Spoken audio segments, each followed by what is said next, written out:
Nike has answered Kawhi Leonard's complaint. Yes, that's right. I think I got the pronunciation correct. It's Kawhi Leonard, right? And you may remember that Kawhi Leonard accused Nike of stealing his copyright, registering its own copyright for Kawhi Leonard's logo, which is his hand. There's like a K here, and then like this is the L, and then like there's a 2 on the index finger or something because he's number 2. Well, Nike has responded that Kawhi Leonard is mistaken. This is a community-supported legal education channel. Find out how you can support our mission at the links in the description below. This logo actually is not owned by Kawhi Leonard, that there is a 2011 men's pro basketball contract with an extension that runs through September 2018 that sets forth in clear and unambiguous terms Leonard's acknowledgement of Nike's ownership of all intellectual property created in connection with the contract, regardless as to whether the intellectual property is created by Leonard or by Nike. In connection with that contract, Nike's designers created the Cloar design that Nike subsequently registered with the Copyright Office. Wait, what? They're saying that Nike had their own designers create the Cloar design that is shown here. Leonard personally signed the contract containing Nike's ownership IP provision, and in a 2014 article, even gave all the credit to Nike's team for this finished product. While Leonard did not create the Cloar design, he did share with Nike during the design process his own work that incorporated a hand, the initials KL, and the number 2, again referenced but omitted from the complaint, as replicated here. So this is the logo that Nike says Kawhi Leonard actually created. And that looks like there's the K is this K here, the L is the part of the K, and then 2 is the outline of the index finger and the thumb. And certainly, forgetting all the circumstances, if you just saw these 2 images, you could think that the second image was a derivative work. And a derivative work is something that's protectable under the Section 106 rights, the core rights of copyright. That is, a copyright is the right to control derivative works. So assuming that, which is a completely unrealistic assumption, this is a completely unrealistic speculation, not even it's hypothetical. In a hypothetical world where there was no contractual relationship or IP relationship between Kawhi Leonard and Nike, if you saw these 2 logos, you could think that the black and white logo was a derivative work of this logo. So in other words, that does look substantially similar to that. Maybe similar, maybe substantially similar. We could go back and forth on it. I'm not arguing that it's automatically an exact copy, but it probably is a derivative work if they have contracted for that design, to Kawhi Leonard's design, to be made into a more professional finished design. Because this is normally how it works. You give mock-ups to a designer, and then the designer makes a professional thing out of the mock-up. So don't make fun of Kawhi Leonard for this being simply a sort of ugly mock-up. It's supposed to be. But did they take that and make some sort of copyright infringement of it? Although the complaint conflates these very distinct works and refers to both of them as the Leonard logo, Nike does not assert ownership of Leonard's design above. As far as Nike is concerned, he is free to use it. The Cloar design, on the other hand, the black and white professional finished logo, belongs to Nike pursuant to the clear terms of the contract because it was created by Nike's design team. Despite the contract IP provision to which Leonard agreed, and despite his prior accolades of Nike's work in the Cloar design, Leonard has now decided that he, and not Nike, is the rightful owner of the design, and has even accused Nike of committing fraud by registering its design with the Copyright Office. Nike vigorously disputes Leonard's claims of ownership and has asserted in its contemporaneously filed answer and counterclaims that Nike is the rightful owner of the Cloar design and that Leonard is in breach of the parties' contract. Nike looks forward to its day in court. Let's see. The contract's intellectual property provision is not the only language that Leonard ignores in the parties' agreement. The contract also contains a forum selection clause conclusively establishing Oregon as the exclusive venue to hear all disputes. Accordingly, Nike brings this motion to enforce the contract's forum selection clause and to seek transfer of this action to the District of Oregon. So that's interesting. We're not going to go over the venue transfer thing. They make some arguments here that there is a pro basketball contract. Kawhi Leonard's the athlete, and he's a consultant athlete, I guess. And the contract incorporates the terms that we said above about owning logos, trademarks, service marks, etc., that in connection with the contract. So then the question is going to be whether or not Kawhi Leonard's logo was created or a derivative of it was created in connection with the contract. In light of the clear language contained this here, that Nike owns all marks, the claw design, which by plaintiff's own allegation was created in connection with the contract, is a trademark owned or controlled by Nike. Then they go back into the governing law provision. Leonard vaguely claims that he contemplated and conceived of ideas for a personal logo, which he refined such a logo during his contract period. But he omits from his complaint the image of the logo that he conceived or refined. Nor does this complaint include an image of the claw design that Nike registered with the Copyright Office.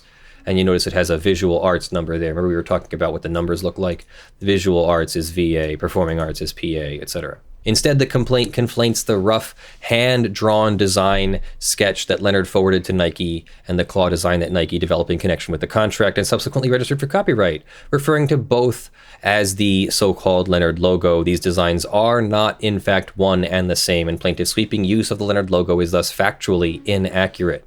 It is also at odds with Leonard's own allegations that Nike modified the design that he forwarded, that Nike produced multiple rounds of design proposals reflecting such modifications, and that Leonard ultimately accepted one such design proposal in June 2014 based upon the Leonard logo, but not the so-called Leonard logo itself. In reality, the rough draft sketch Leonard shared with Nike for Nike to create a design in connection with the contract is markedly different from the claw design that Nike ultimately created and later registered with the Copyright Office. And they quote him, I drew up the rough draft, sent it over, and they, Jordan Brand, made it perfect. I give the Jordan Brand team all the credit because I'm no artist at all. They refined it and made it look better than I thought it would ever be, and I'm extremely happy with the final version at this article on nicekicks.com. The below side-by-side comparison plainly demonstrates the marked differences.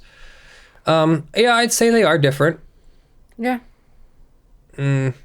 I could be compelled to evaluate whether one is a derivative of the other, but it does appear that there is an intellectual property agreement, and we would just want to evaluate whether the intellectual property agreement applies. It does seem to apply, and I guess the argument would be over whether this logo was created in response to or as part of the contract and Nike's sponsorship of Kawhi Leonard, and I believe it was.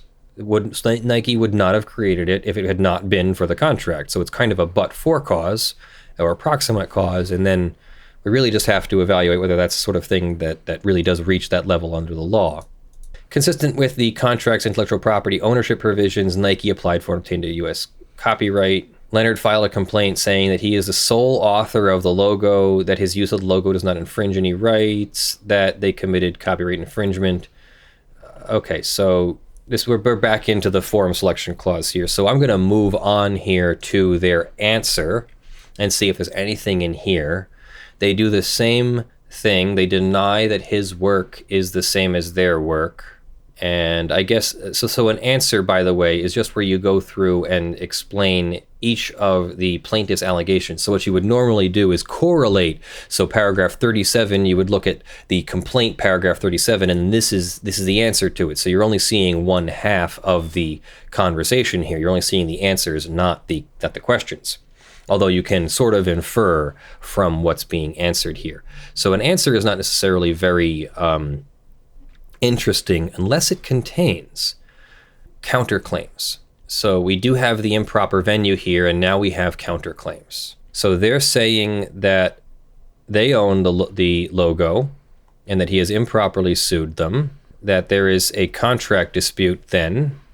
Despite the contract's intellectual property ownership provision, Leonard has now decided that he and not Nike is the rightful owner of the registered claw design and has even gone further to accuse Nike of committing fraud.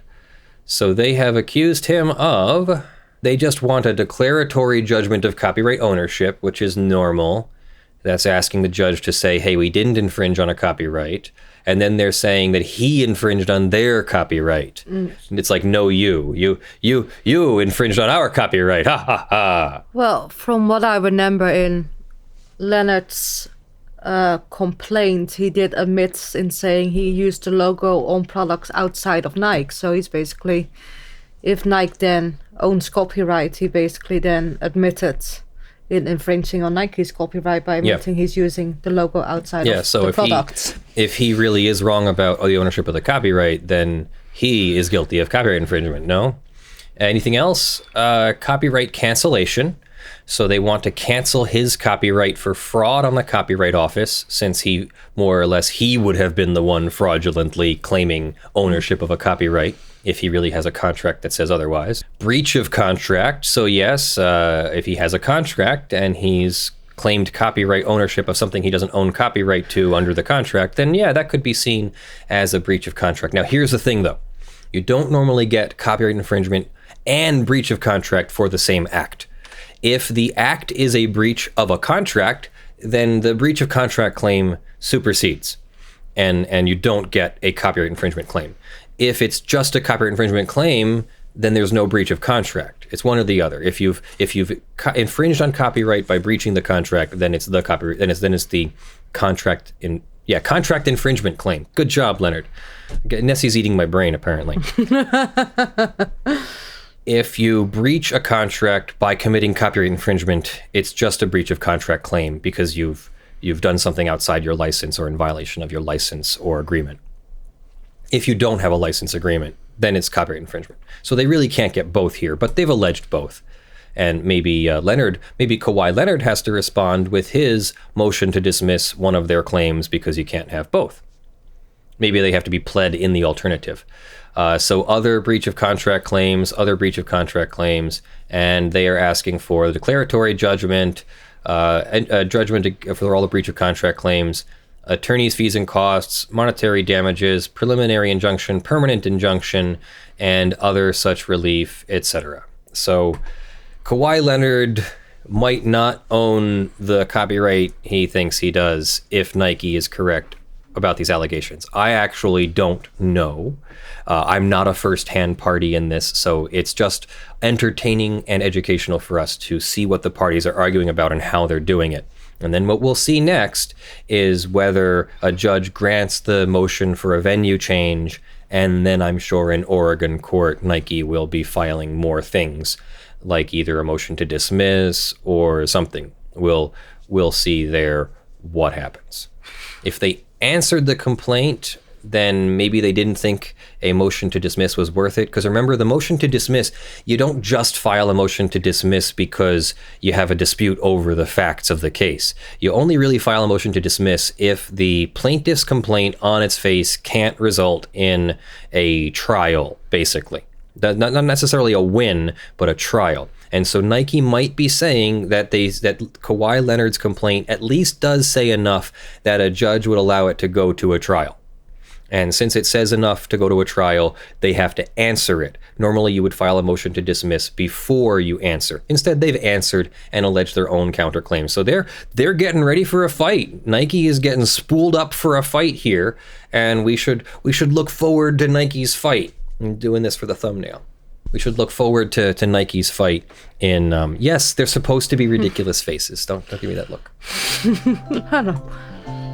All right, so that is our show, everyone. Thank you for joining me. I am Leonard French, your favorite copyright attorney, and joining me in the studio today has been Kaylee, as well as Tactical and Brandon in the virtual studio. Thank you to our supporters on Patreon and Sponsus. At the $500 level, we have a $500 supporter, Joshua Davis from TandaPay, in the month of July. We'll be going over his social insurance program that is dependent, it appears, to be using the blockchain technology for some actual functional purpose, which is really cool. I'm looking forward to seeing that.